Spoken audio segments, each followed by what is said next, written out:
In an ideal world, the world of my mind around this, there's all one thing. This instrument isn't separate from that instrument, and et cetera, et cetera. It's an organic whole. And to think about one instrument as opposed to as a thing in itself, by itself, to me is like thinking about, a finger without thinking about a person. And, the body it's connected to. And yes, sometimes you do that, I get a lot of splinters, so that I really have to think about, this place in my foot where there's a splinter and get it out of there. And that's the time I think about just my toe or just my foot or just my finger or whatever. You get a toothache and you think about that tooth. But that's not really what you're about, even when you're doing that. And so as a thing, and I know this isn't up to me, but as a thing, if it were up to me, they would always be, all of them would be accessible all the time for, a performance, a show, whatever you want to call that thing. And having to leave them out sort of bothers me, and I end up with people getting frustrated with me because I say, oh no, I want more of them, And because an important element of this is that, unlike a lot of music, this one is about making choices within the context of music. And if, say, we're doing a show here and, I have this mixer, so we can only use 16 because we only have 16 channels, or 24 because we only have 24, or like that kind of thing, limited numbers. And then I am choosing them. And that's less choice, that people who participate get to have. That limits their choices. It's me limiting their choices. And kind of the whole point of this is that I don't want to be doing that. And not only that, just I don't want to take the responsibility for it, which I'm actually cool with and do for myself all the time. It's that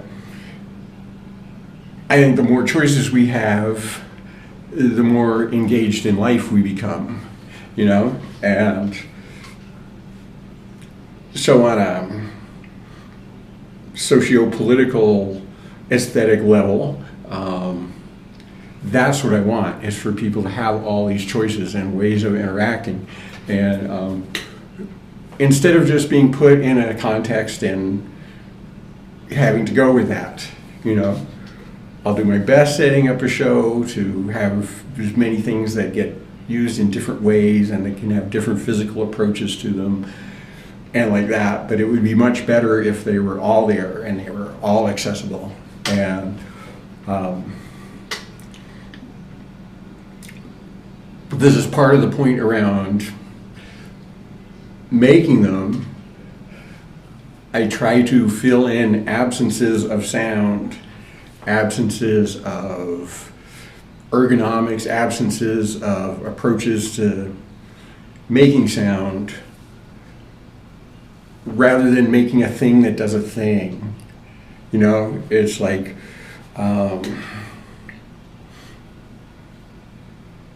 finding voids and filling them, sort of, And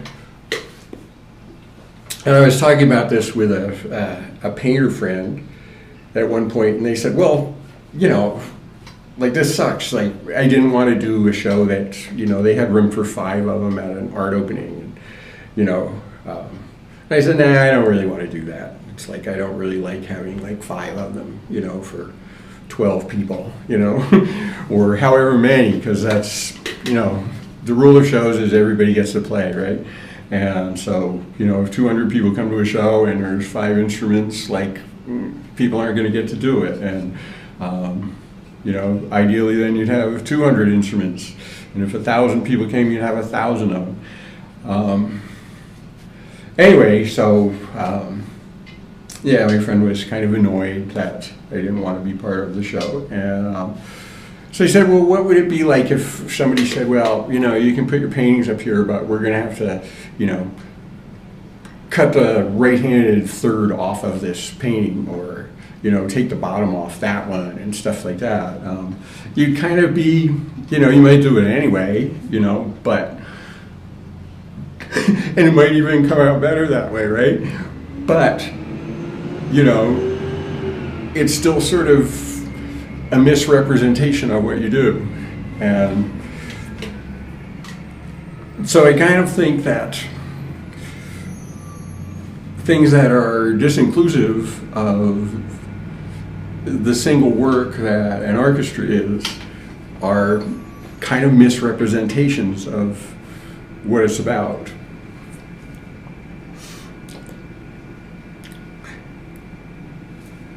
Because when it gets limited to the interface, with the physical world is the most obvious thing about it.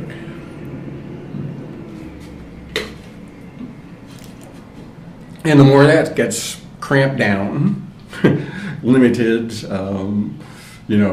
pre-selected, whatever you want to call it, the more that happens, the less the general idea of it gets to exist. So that just as important as, the physical objects are obvious, right? And I spend a lot of time on them, and I care about them, and, that's, probably the bulk of the work is, the bulk of the obvious work is spent on that. However, just as important to that is the idea of enabling people to come together and express themselves, and there's a balance between those two, and to me it's disappointing when that idea doesn't become just as obvious as the things themselves, as the objects themselves. I like the idea that people who come to participate can just participate, and there's room for them to do that, and there's opportunity for them to do that. And if they have, whatever physical restrictions they have with themselves, if they're really tall, they can find instruments that work well for tall people. If they're short, they can find instruments that work really well for short people. If they're left-handed, they can find stuff that works for them. If they're, all these things. If they're blind, they can find them. Probably if they're deaf, they can find them. I always wanted to have a, I always wanted to have a deaf jam, right? When I was in New Mexico, I was right down this alley from a school for the deaf, and never did it. And I talked to somebody about it once, and it just kind of remained up in the air. And then I got kind of pushed along out of there. So it never really came together. But I always thought that was a fun idea. For people who just play purely by feel and visually watching each other, really alert, people who can't hear have very alert other senses, and that would be interesting to hear what sort of music they made, I don't know. Cool idea. Anyway, so we don't want to leave anybody out, and that's such a fundamental idea of this to me. It's almost more fundamental than the idea of just making instruments to get sounds we haven't heard yet. And so it's disappointing, it's disappointing not to get to do that, to limit this to just replacing the status quo of bands,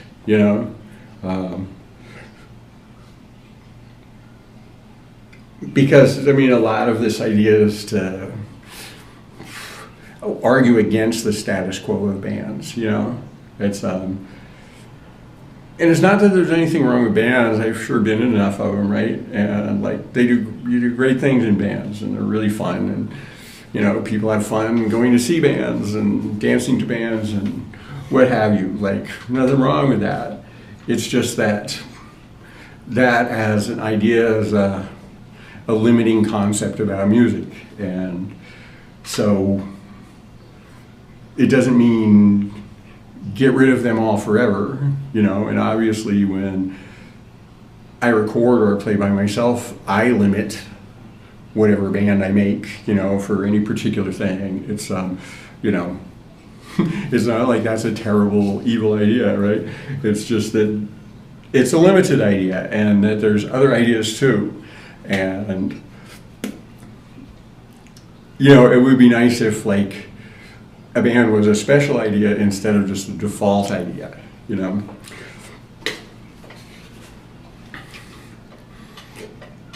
Anyhow, you know, circumstances, you know, basically economic ones, dictate that I don't have room to have everything set up.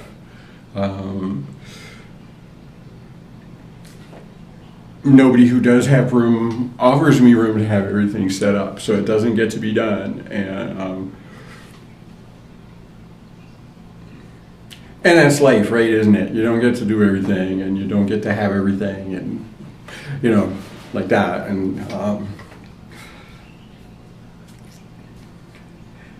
however, it would be nice if people who thought about them and thought like, oh, I really like this instrument, would think about like the origin of any specific instrument is about this whole sound and this whole openness of music. It's not about like, oh wow, this one sounds cool like that. You know, it's not really so much about that. It's much more about this contributes to this sound world in which people can participate.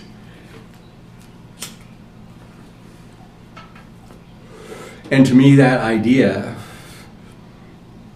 that there's a sound world to explore and in which we value the contributions of anybody's perceptions of it,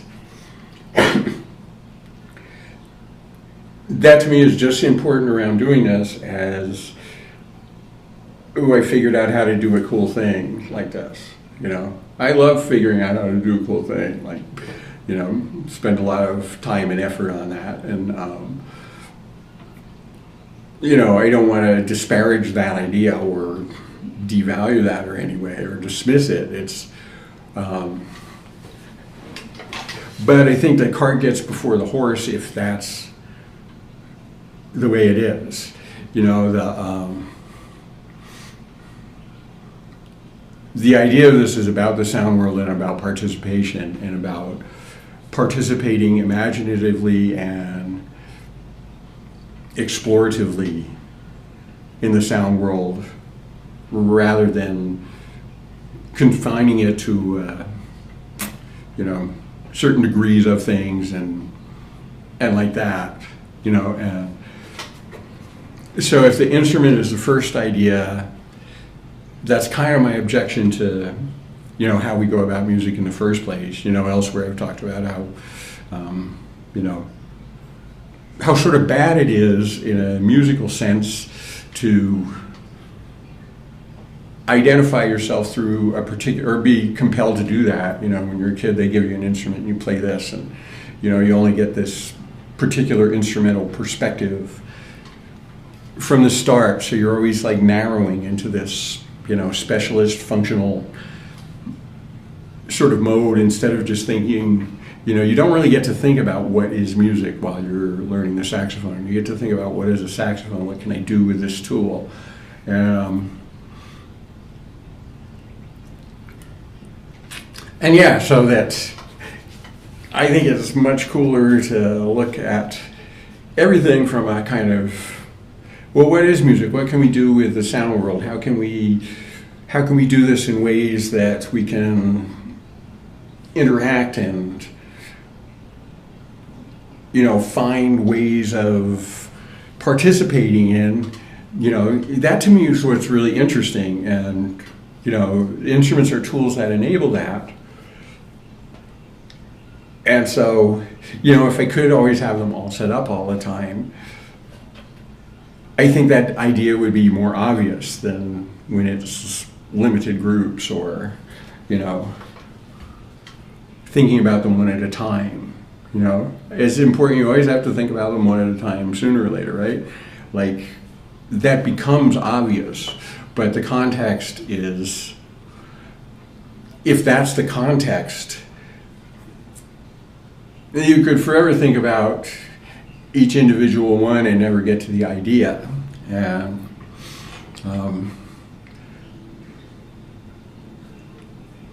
yeah, and I kind of think that that's a lot of what's wrong with us, you know, particularly, you know, with the caveat, I only really understand the West world. I've lived in Euro-America pretty much all, you know, all my life. And, you know, that's what I understand. So when I talk about how we do society, I can only really speak to where I've been. And that same starting from the specific and following that perspective is what I think tends to make our society dysfunctional, you know.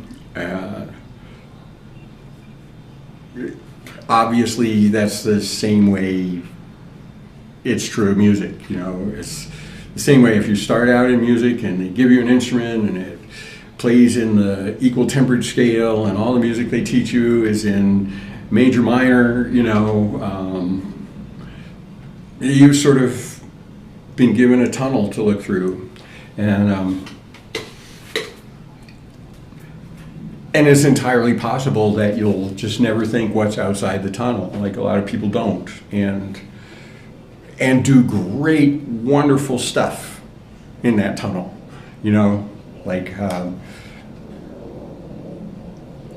it's not like they're obligated or anything. Like, if that's what you do, cool, man, you know, like, there's nothing wrong with that. It's just that, however, that if everything is just in these tunnels, well, that generates a lot of inabilities to understand and inabilities to communicate, and, you know, so you end up with, you know, if somebody's looking through, you know, the tunnel of this and someone else is looking through the tunnel of that, you know. It's in Wild Strawberries where, you know, they pick up these hitchhikers and they have this little picnic, and, you know, the two young students are doing the, you know, there is no God, there is a God, and they just end up having this really funny fist fight, you know. And it's a wonderful movie. And so that's what happens when people get in tunnels. And almost more than anything else around this work that I do is to kind of change the context of being in a tunnel. Like, you can be in the whole thing and choose a tunnel, fine, you know, choose whatever tunnel you want, but don't start out defined by the tunnel, you know. Be in the context of there are no tunnels and then choose a tunnel is much different from being in the context of a tunnel and not understanding that there's, you know, a universe of choices. We have nothing to lose but our tunnels.